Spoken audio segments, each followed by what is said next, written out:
ఇంటింటికి రేషన్ బియ్యం door delivery పథకాన్ని రద్దు చేసిన చంద్రబాబు ప్రభుత్వం డ్రగ్స్ డోర్ డెలివరీకి మాత్రం పచ్చజెండా ఊపుతోంది.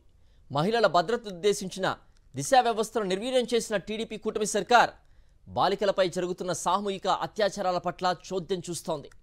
కూటమి ఎమ్మెల్యేలతో ఊరూరా పేకాట క్లబ్ల దందాకు తెరతీసిన బాబు ప్రభుత్వం పోలీసుల్ని అడ్డుపెట్టుకుని అమాయకులు ఆత్మహత్యకు పాల్పడేంత తీవ్ర స్థాయిలో అక్రమ కేసులతో వేధిస్తోంది.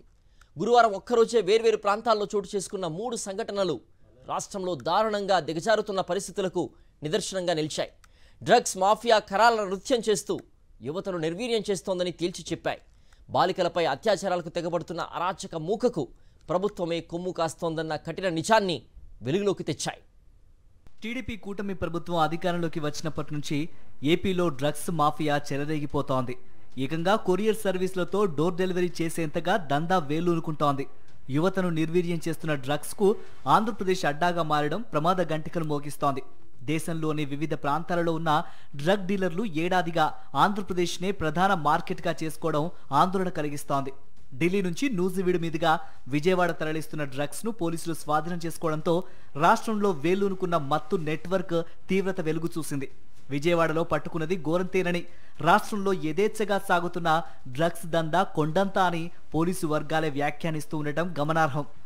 దేశంలో ప్రధాన నగరాలే కేంద్రంగా విస్తరించిన డ్రగ్స్ మాఫియా ఏపీలో మాత్రం ఊరూరా విస్తరిస్తోంది.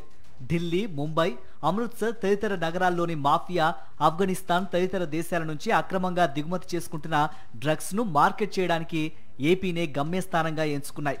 వివిధ రూపాల్లో ఎండిఎంఏ డ్రగ్స్ ను రాష్ట్రంలోకి యథేచ్ఛగా తరలిస్తున్నారు. అందుకోసం విజయవాడ, విశాఖపట్నం, గుంటూరు, తిరుపతి, కర్నూలు, కాకినాడ వంటి ప్రధాన నగరాలతో పాటు నూజివీడు, జగ్గయ్యపేట, భీమవరం, విజయనగరం, రాజమహేంద్రవరం, ఏలూరు, హిందూపురం, నంద్యాల వంటి దాదాపు 50 పట్టణాల్లో ఏజెంట్ల వ్యవస్థను డ్రగ్స్ ముఠా ఏర్పాటు చేసుకుంది. ఢిల్లీ, ముంబై తదితర నగరాల నుంచి స్థానిక ఏజెంట్లకు డ్రగ్స్ సరఫరా అవుతున్నాయి. ఇందుకోసం కొరియర్ సర్వీసులను వాడుకుంటున్నాయి. ఏజెంట్లు అందుకున్న డ్రగ్స్ చిన్న చిన్న ప్యాకెట్లుగా వెండర్స్ కు అందిస్తున్నారు. వెండర్స్ గుట్టు చప్పుడు కాకుండా విక్రయిస్తూ యువతను మత్తులో ముంచుతున్నారు. డ్రగ్స్ మాఫియా రాష్ట్రంలోని విద్యా సంస్థలను తమ దందాకు కేంద్రంగా చేసుకుంది. జూనియర్ కాలేజీల నుంచి ఇంజనీరింగ్, మెడికల్, ఇతర వృత్తి విద్యా సంస్థలు, ప్రభుత్వ, ప్రైవేటు యూనివర్సిటీలను లక్ష్యంగా చేసుకున్నారు. ఉన్నత విద్యా సంస్థల సమీపంలోనే బడ్డీలు, స్ట్రీట్ వెండర్స్ రూపంలో డ్రగ్స్, గంజాయి విక్రయాలు సాగిస్తున్నారు. సిగరెట్లు, చాక్లెట్లు, చూయింగ్ గమ్, పౌడర్ రూపంలో విక్రయిస్తున్నారు. విజయవాడలోని ఉన్నత విద్యా సంస్థల ప్రాంగణాల సమీపంలో విక్రయించేందుకు ఢిల్లీ నుంచి కొరియర్ సర్వీసు ద్వారా నూజివీడు మీదుగా డ్రగ్స్ తరలించడమే అందుకు తాజా తార్కాణం. డ్రగ్స్ తరలిస్తున్న 3 యువకులను విజయవాడ పడమట పోలీసులు అరెస్టు చేశారు. రామవరప్పాడు రింగ్ వద్ద 2 స్కూటర్లపై అనుమానాస్పదంగా తిరుగుతున్న 3ని అదుపులోకి తీసుకున్నారు. వాహనాలను తనిఖీ చేయగా డ్రగ్స్ బయటపడ్డాయి. సుమారు 33 గ్రాముల డ్రగ్స్, 1,50,000 ఉంటుందని పోలీసులు అంచనా వేశారు. జీవన్ కుమార్, నితీష్ కుమార్, తరుణ్ ప్రసాద్లను అరెస్టు చేశారు. ఢిల్లీకి చెందిన రింకు అనే వ్యక్తి ద్వారా ట్రాక్ యాప్, డిటిడిసి కొరియర్ ద్వారా నూజివీడులో ఉండే మనోహర్ కు సరఫరా జరిగినట్లు గుర్తించారు. రాష్ట్రంలో డ్రగ్స్ మాఫియా విచ్చలవిడిగా చెలరేగుతున్న చంద్రబాబు సర్కార్ మొద్దు నిద్ర వేయడం లేదు. డ్రగ్స్ అరికట్టేందుకు ప్రభుత్వం ఇప్పటివరకు స్పష్టమైన కార్యాచరణ చేపట్టలేదు. గతంలో వైఎస్ఆర్సీపీ ప్రభుత్వం ఆపరేషన్ పరివర్తనను 2 దశల్లో సమర్థవంతంగా అమలు చేసింది. స్పెషల్ ఎన్ఫోర్స్మెంట్ బ్యూరోను ఏర్పాటు చేసి పటిష్ట కార్యాచరణ చేపట్టింది. ఏపీ, ఒడిశా సరిహద్దులో దశాబ్దాలుగా నడుస్తున్న గంజాయి సాగును కూకటి వేలతో పెకిలించింది. ఏకంగా 11,500 ఎకరాల్లో పంటను ధ్వంసం చేసింది.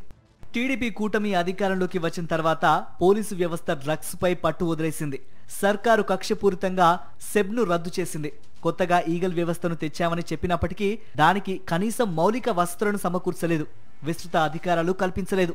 ప్రధానంగా ఉమ్మడి విశాఖ జిల్లా కేంద్రంగా డ్రగ్స్ దందాకు టీడీపీ సీనియర్ నేత కుటుంబం అండదండలుండడంతో ప్రభుత్వం ఉద్దేశపూర్వకంగానే ఉదాసీనంగా ఉంటుందన్న విషయం స్పష్టమైంది. అందుకనే పోలీసు శాఖ కూడా డ్రగ్స్ దందా యథేచ్ఛగా సాగుతున్న చోద్యం చూస్తోంది.